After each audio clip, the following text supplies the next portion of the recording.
जय श्री राधे प्यारे दोस्तों। आज हम बात कर रहे हैं रामायण के एक अति शक्तिशाली पात्र जामवंत जी की। करोड़ों सिंहों जितनी थी रामायण के जामवंत जी की शक्तियाँ। भगवान श्री हरि विष्णु के 7 अवतार लेने तक जीवित रहे थे जामवंत जी। श्री जामवंत जी रामायण के उन पात्रों में से एक हैं जिन्हें बेहद शक्तिशाली, बुद्धिमान और अनुभवी समझा और माना जाता है। श्री जामवंत जी के जन्म और मृत्यु की कहानी बहुत ही दिलचस्प है। उनकी आयु भी यूं समझिए सख्त चिरंजीवियों जितनी ही थी, क्योंकि उन्होंने त्रेता युग में नहीं बल्कि द्वापर युग में अपने प्राण त्यागे थे। तो चलिए दोस्तों, अब जानते हैं जामवंत जी के विषय में कुछ ऐसी ही दिलचस्प बातें। प्यारे दोस्तों, श्री जामवंत जी के जन्म को लेकर अलग अलग अनेक पौराणिक कथाएं प्रचलित हैं। उनमें से एक कथा के अनुसार एक बार जब परम पिता ब्रह्मा जी तप में लीन थे तो उन्हें अचानक से जमाई आ गई और उससे ही प्रथम रीछ राज जामवंत जी का जन्म हुआ। जमाई लेने के कारण उनका जन्म हुआ था, इसलिए उनका नाम जामवंत पड़ा।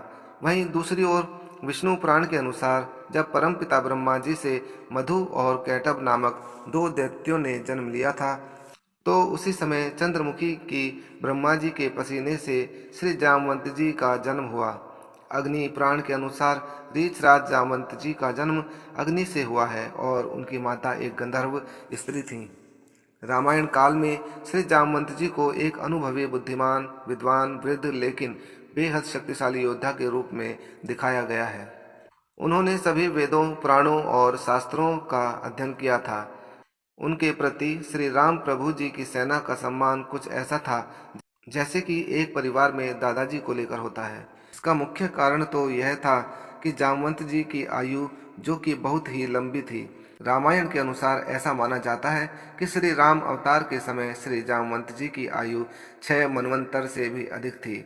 उन्होंने भगवान श्री हरि विष्णु के कूर्म अवतार से लेकर श्री कृष्ण अवतार यानी उनके 7 अवतारों के दर्शन किए थे।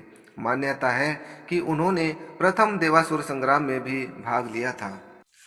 पवित्र ग्रंथ रामायण में भी जामवंत का किरदार बहुत ही अहम था। जानकार यहाँ तक कहते हैं कि जामवंत के शरीर का आकार रावण के भाई कुंभकर्ण से थोड़ा ही छोटा था। श्री जामवंत जी न केवल शक्तिशाली थे बल्कि एक कुशल सेना संचालक भी थे।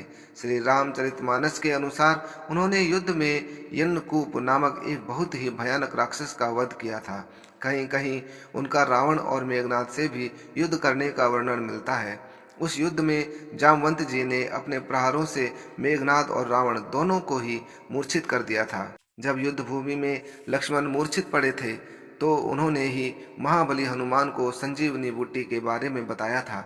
जब श्री राम भक्त हनुमान जी अपनी शक्तियां भूल गए थे तो उन्होंने ही हनुमान जी को उनकी शक्तियां याद दिलाई थी।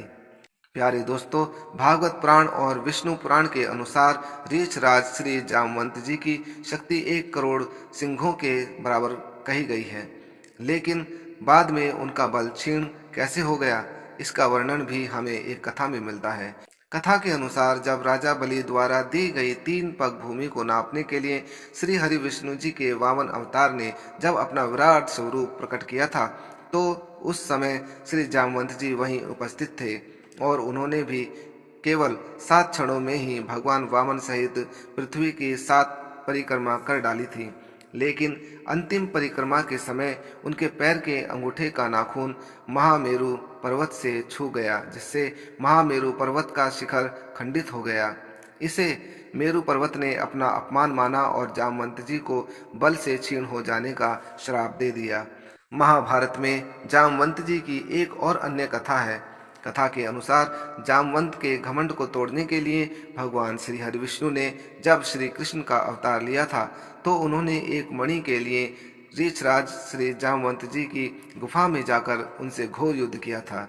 भागवत पुराण के अनुसार वह युद्ध 28 दिनों तक लगातार चलता रहा और उस दौरान जामवंत को तनिक भी यह आभास नहीं हुआ कि श्री कृष्ण ही श्री राम प्रभु का अवतार है। परंतु बाद में जब उन्हें इसका एहसास हुआ तो उन्होंने भगवान श्री कृष्ण से क्षमा याचना की और अपनी पुत्री जामवंती का विवाह श्री कृष्ण भगवान से करके स्वयं निर्वाण ले लिया।